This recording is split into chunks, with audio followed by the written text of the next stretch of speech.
अस्सलाम वालेकुम दोस्तों, की हाल चाल ने जनाब। तुसी वेखदे पे हो देश पंजाब टीवी ते मैं तुहाड़ा मेज़बान मोहम्मद अफजल जोइया। दोस्तों, सब तो पहले अपने चैनल नू करो सब्सक्राइब, बैल आइकन का बटन दबाओ ताकि साडी लेटेस्ट और बेहतरीन वीडियो तुहाडे तक बासानी पहुँच सके। दोस्तों, डेली की निस्बत 3 गावां की वीडियो लैके आए हैं। गां नंबर 1 कैमरे की नज़र है, दूसरा सुआ सुई है, पिछे वच्छी है। यह वच्छी है पिछे बड़ी कमाल दी, बड़ी खूबसूरत गां है और देश पंजाब चैनल की जीनत है। इंशाल्लाह पहले ही करवा रही है। 3.5 लाख रुपया डिमांड मालक करते हैं, लाड़ प्यार हो जाएगा। दोस्तों वीरां दे सामने अनमोल तोहफा है, कैमरे की नज़र है।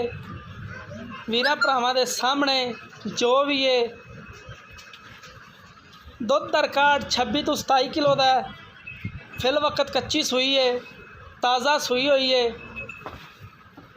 बड़ी कमाल की गां है जनाब। वीरां भरावां दे सामने खूबसूरत और अनमोल जानवर हमेशा देश पंजाब की जीनत बनते हैं। गां नंबर 2 कैमरे की नज़र, दूसरा सुआ सुई है, पिछे सुई वच्छी है। 15-16 दिन हो गए ने सुई नू। 2.5 लाख रुपया डिमांड मालक करते हैं, लाड़ ते प्यार हो जाएगा।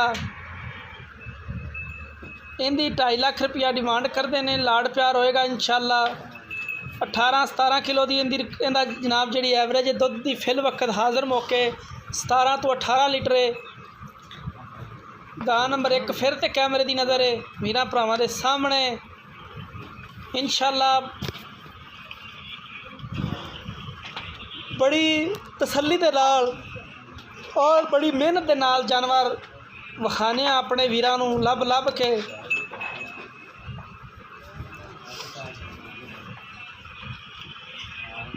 यह गां जनाब कैमरे की नज़र है, दूसरा सुबह सुना है। 3,60,000 रुपया इसकी डिमांड मालक करते हैं। 28 किलो दुध का रिकॉर्ड है, फिल वक्त कच्ची है। 15 तो 16 दिन लैंदी सून दे विच। मालकां की गारंटी 27 तो 28 लीटर की गारंटी होएगी। कोई वीर भरा अगर बयाना करे और सुई तो चो के भी लिजा सकता है। असी हमेशा कोशिश करी दी है कि खूबसूरत और अनमोल जानवर अपने वीरां नूं विखाईए। डेली की निस्बत विखाई दे भी ने, गल्लां नाल ही नहीं, ओरिजिनल चीज़ां ने।